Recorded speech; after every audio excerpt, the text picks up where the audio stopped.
hapon, ako po si Ruth Cabal. Pasadahan na natin ang mga rumaratsyadang balita dito sa Frontline Express. Brazen act of aggression. Ganyan po inilarawan ng Armed Forces of the Philippines ang pinakabagong aksyon ng China laban sa mga barko ng Pilipinas sa West Philippine Sea.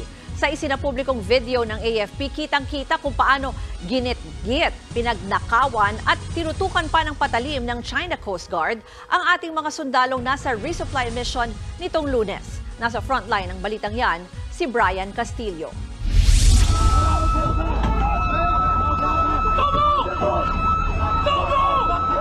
Sa pulsa videong ito, nilabas ng Armed Forces of the Philippines kagabi ang isang tauhan ng Chinese Coast Guard nang tutukan ng palakulang sundalo ng Philippine Navy sa gitna ng komosyon sa resupply mission ng Pilipinas sa Ayungin Shoal noong Lunes, June 17. Nakadaong na sa tabi ng BRP Sierra Madre ang mga rigid hull inflatable boat o RIB ng Philippine Navy nang palibutan at kuyugin sila ng mga speedboat at rubber boat ng China Coast Guard o CCG. May palakol, pumalo ng bato na ng bato.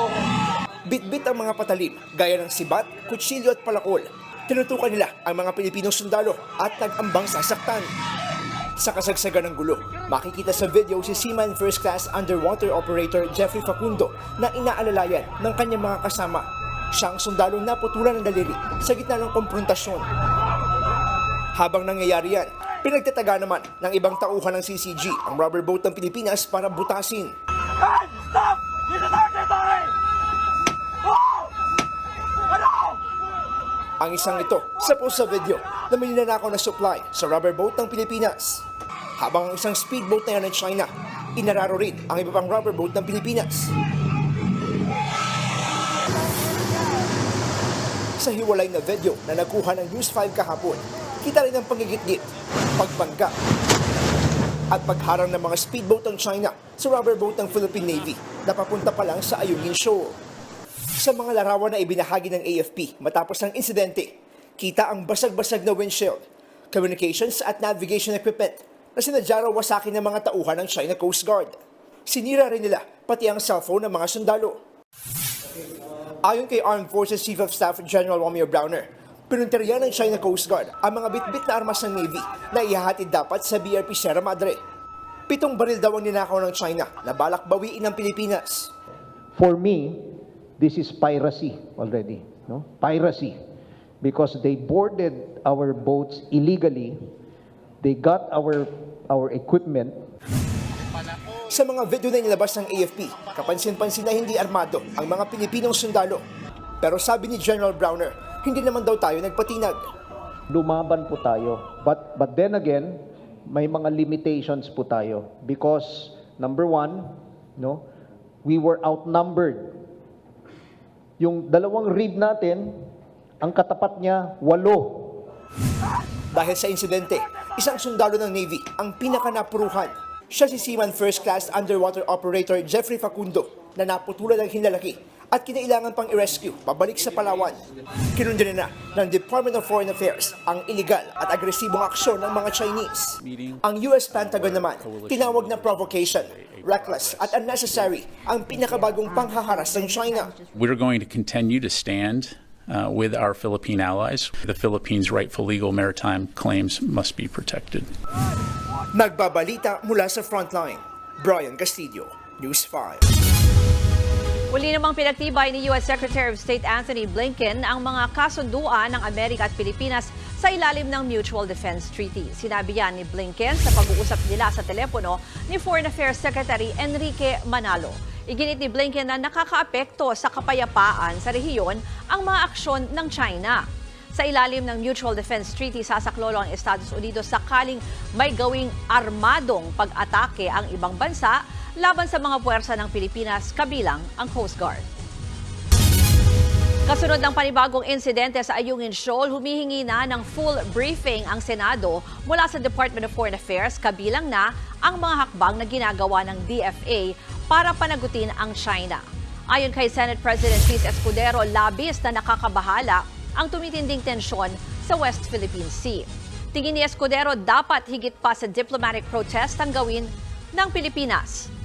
Hinuwok din ni Escudero ang armed forces na humanap ng ibang paraan para hatiran ng supply ang mga sundalo sa Ayungin Shoal.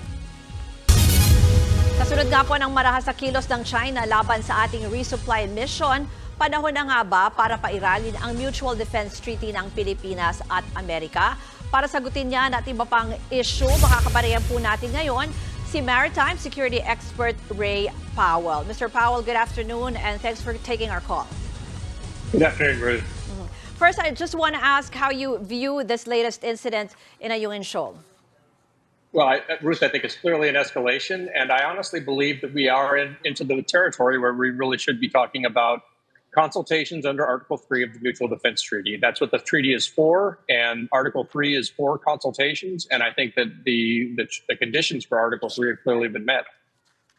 So you're saying that there is a process before going into Article, you're talking about Article 3, which should be the consultation first before the Article 4, wherein both parties should talk about a common position, but this has to be based on the constitutional process of both countries. So for now, when you say consultation, what does it mean?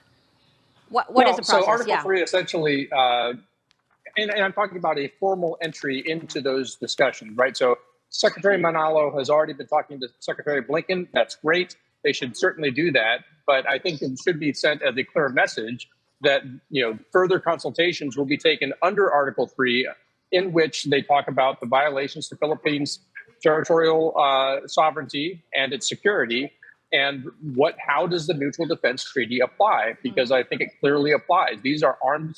All you have to do is look at these pictures. These are armed attacks against Philippine public vessels. This is what we've been talking about now for months. I was looking for my notes. Article 4 says each party recognizes that there is an armed attack in the Pacific. When you say, you're already saying it's an armed attack, but how do you really define it? Well, I mean, so, there's the old saying in the United States by a former Supreme Court justice that he can't define pornography, but he knows it when he sees it. I think, we know an armed attack when we see it. So we see these Chinese Coast Guard members brandishing spears and axes and other, and clubs and things directly against Philippine public vessels. These are Philippine Navy vessels.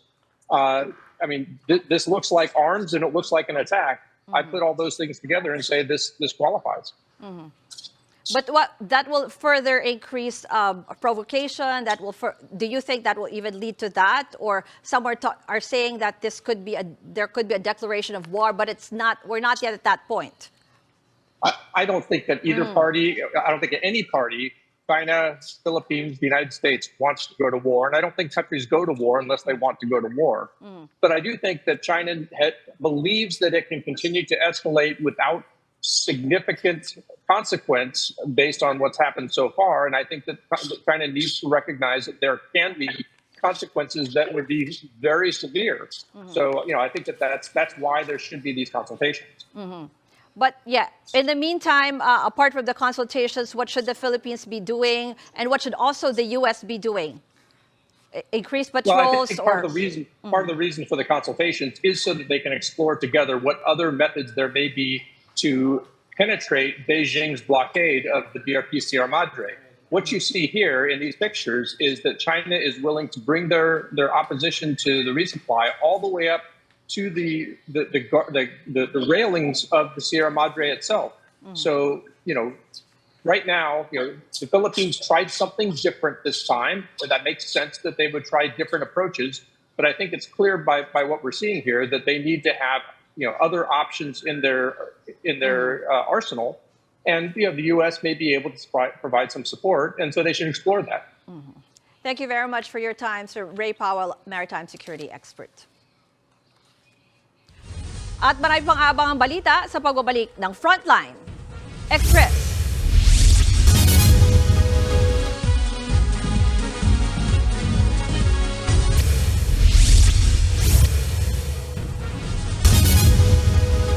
Tinabla ng Liberal Party ang pahayag ng ilang taga-suporta ni Vice President Sara Duterte na siya na ang bagong muka ng oposisyon. Ayon kay Albay Representative Edsel Lagman, ang Liberal Party ang tunay na oposisyon sa Administrasyong Marcos. Patuloy umanong pinapahalagahan ng LP ang mga prinsipyo nito gaya ng mabuting pamamalakad sa gobyerno, demokrasya, pagsusulong ng karapatang pantao at paglaban sa diktadorya. Matapos magbitiw kahapon ni VP Sara sa gabinete ni Pangulong Marcos, nagpahayag ng suporta ang ilan niyang kaalyado, kabilang na si dating presidential spokesperson Harry Roque. Sinabi ni Roque na ang resignation ni VP Sara ang hudyat ng pagtayo niya bilang lider ng oposisyon. Para naman sa ilang political analyst, bahagi ito ng paghahanda ng mga Duterte para sa susunod na eleksyon. Ayon sa Palasyo, July 19 pa ang effectivity ng resignation ni Duterte, kaya wala pang naitalagang officer in charge ng Department of Education. Posibleng makatanggap ng aumento sa sahod ang mga manggagawa sa Metro Manila sa kalagitnaan ng Hulyo. Ayon sa Department of Labor and Employment, magsasagawa ng pagdinig ang Regional Wage Board ngayong araw kung magkano ang itataas ng minimum wage sa rehiyon. Gagawin daw nila yan kahit walang nakahaing petisyon para sa wage hike. Una na rin kasing pinag-utos ni Pangulong Bongbong Marcos ang pagrepaso sa sahod ng mga manggagawa sa buong bansa. Sa ngayon, nasa 610 pesos ang minimum wage sa NCR. Pero giit ng ilang manggagawa, hindi ito sapat sa pang-araw-araw nilang gastusin. Narito naman ang mga balitang dapat yung abangan sa Frontline, Pilipinas. News 5 exclusive, lalaking hinihinalang miyembro ng Gun for Hire Group, arestado sa Taguig. Rider na pulis naglabas ng baril sa nakagitgitan niyang motorista sa Antipolo. At sa Frontline News Abroad, babaeng may-ari ng coffee shop sinabuyan ng kape ng customer pero nakaganti rin agad. Yan ang mabilis sa pasada ng mga balitang dapat niyong malaman. Ako po si Ruth Cabal. Magandang hapon.